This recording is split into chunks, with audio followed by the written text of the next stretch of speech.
Some figures in folklore, they just stick with you, don't they? Hmm. Walking that line between, well, terrifying and maybe even helpful. Absolutely. Today we're looking into one of the most iconic, Baba Yaga from Slavic tradition. A truly fascinating character. We've gathered quite a bit about how she's been seen over the centuries. And it's quite a story. She's really much more than just, a simple wicked witch. That's the thing. She occupies this really interesting sort of in-between space. Definitely. You see her as this potentially fearsome old woman, maybe even a child eater in some versions. Right. But then in other stories, she's guiding heroes, offering help. And always connected to the forest, it seems. Yes, usually pictured in that very distinctive chicken-legged hut. Can't forget the hut. Or her traveling in a mortar, wielding a pestle. So our aim today is really to unpack the different sides of this really enigmatic figure. Let's do it. Where should we begin? Maybe right at the beginning, with her name. Baba seems fairly straightforward, doesn't it? It does, on the surface. In many Slavic languages, Baba means grandmother or old woman. Okay. It's interesting, though, because in modern Polish and Russian, it can also have a more negative slant, How so? like referring to an old, maybe dirty or foolish woman. So One idea is that maybe the familiar Baba part helps make the less-known Yaga seem a bit more approachable. or at least clearly female. Exactly. Clearly identifies her as female. And Yaga, that part feels more mysterious. What can we learn about that? It really is. There's no single agreed-upon origin. Back in the 19th century, Afanasiev, he was a key figure in folklore studies. He suggested a link To a what? to the Proto-Slavic word for serpent and even the Sanskrit word ahi, which also means serpent. A serpent. Interesting connection. It is, and other scholars have explored that too. We also see connections to Slavic words meaning things like horror, shudder, chill, Pretty dark stuff. even witch and disease, and potentially, in other Indo-European languages, words suggesting abuse, belittling, doubt, worry, pain. So Yaga definitely seems to carry these heavier, more unsettling feelings. It certainly points in that direction. This is where it gets particularly interesting for me. When did Baba Yaga first actually show up in written records? And what were those initial descriptions like?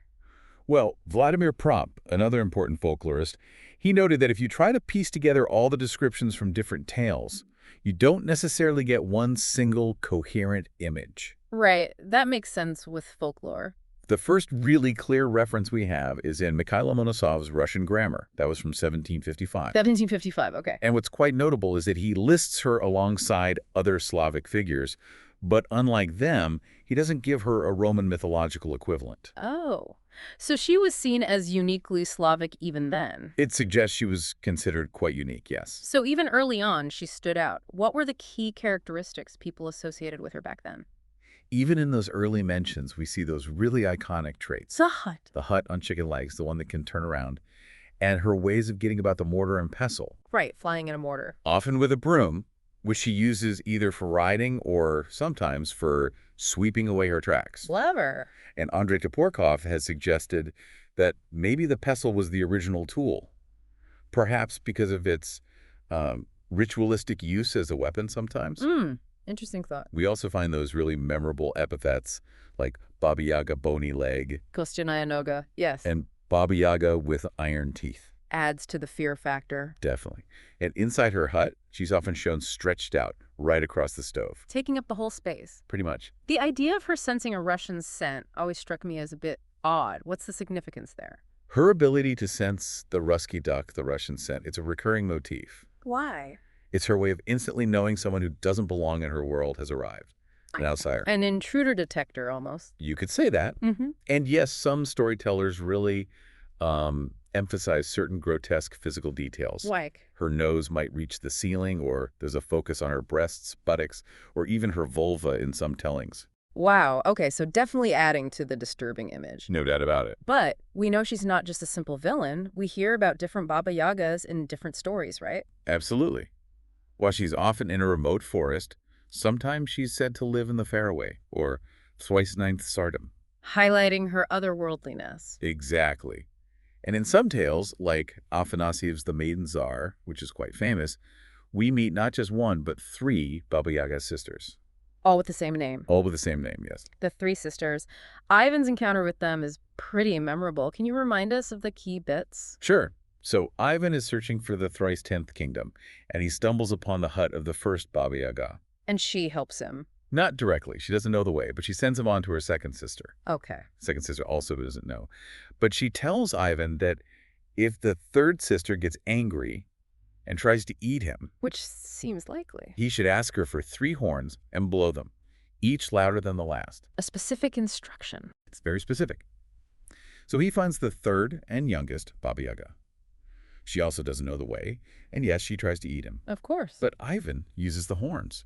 Blowing them summons this huge flock of birds, including the firebird, Oh, the firebird. which helps him escape, much to the third Baba Yaga's annoyance. So even within one story, she's unhelpful, then threatening, but ultimately provides the means indirectly to succeed. Precisely. It really highlights that ambiguity. Why do you think this ambiguity is such a core part of her character? It seems so central.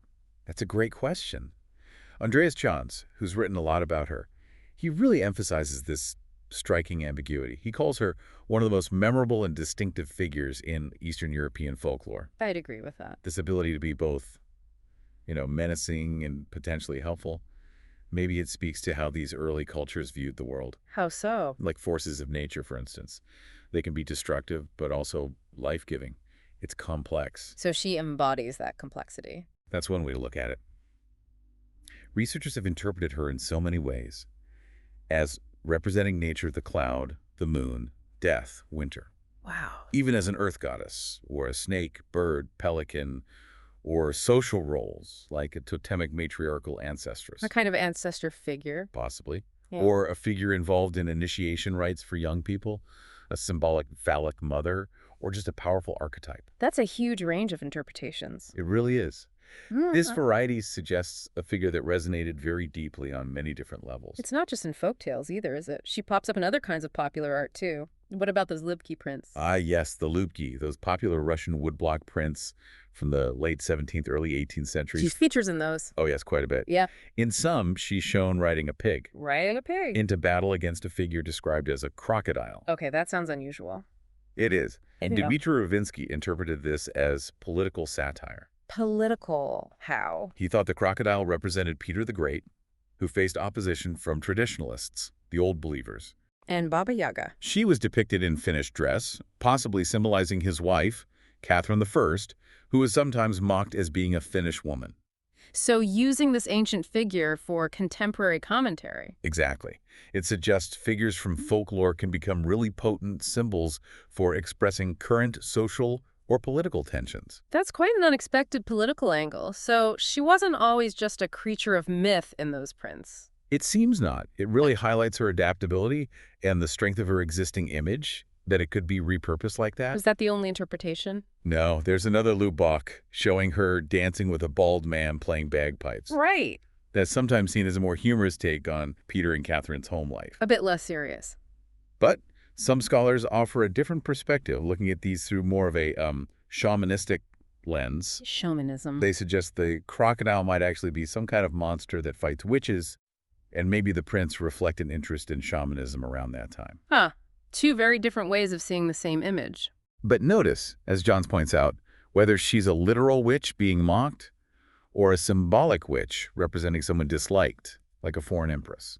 She still fits that recognizable framework of Baba Yaga. Exactly. The core image holds.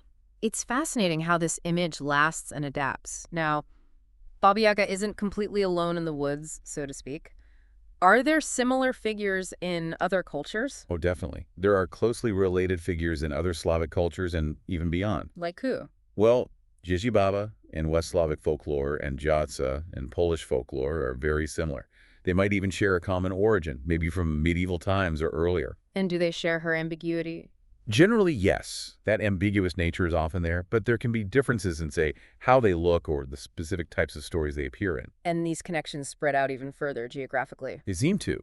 We find similarities with figures like the Bulgarian Gorska Maika, the forest mother, Okay. or the Hungarian Veseru Baba, which means iron-nosed midwife. Iron nose. Like her iron teeth sometimes. Exactly.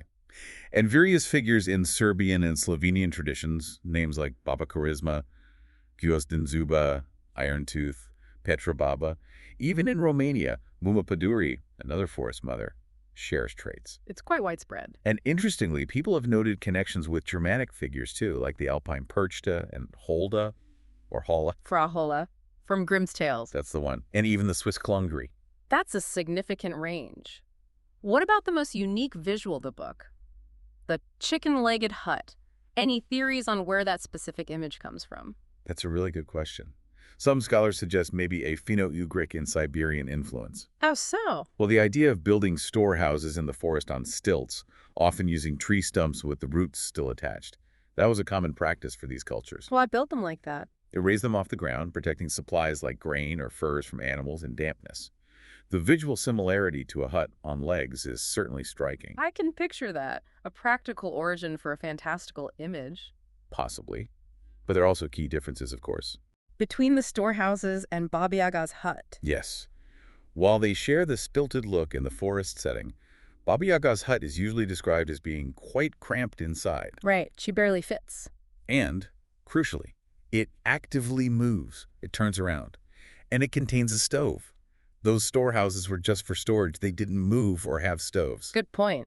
So maybe inspired by them, but transformed into something magical. Perhaps. It's also interesting that in nearby Karelian folklore, you find figures like Sujater, who embodies the negative The aspects, scary parts. and also Akka, which just means old woman, who can sometimes be helpful, a bit like the two sides of Baba Yaga herself. It's remarkable how these threads seem to connect across different cultures and over time. And she's definitely not faded away. She continues to appear in modern times, too, doesn't she? Oh, absolutely. Her influence carries right into contemporary popular culture in all sorts of ways. Like Mussorgsky's music. Exactly. His famous Pictures in an Exhibition has that movement, the hut on hen's legs, Baba Yaga. It's very evocative. There's even a well-known rock adaptation of it. Right, Emerson, Lake, and Palmer. That's the one.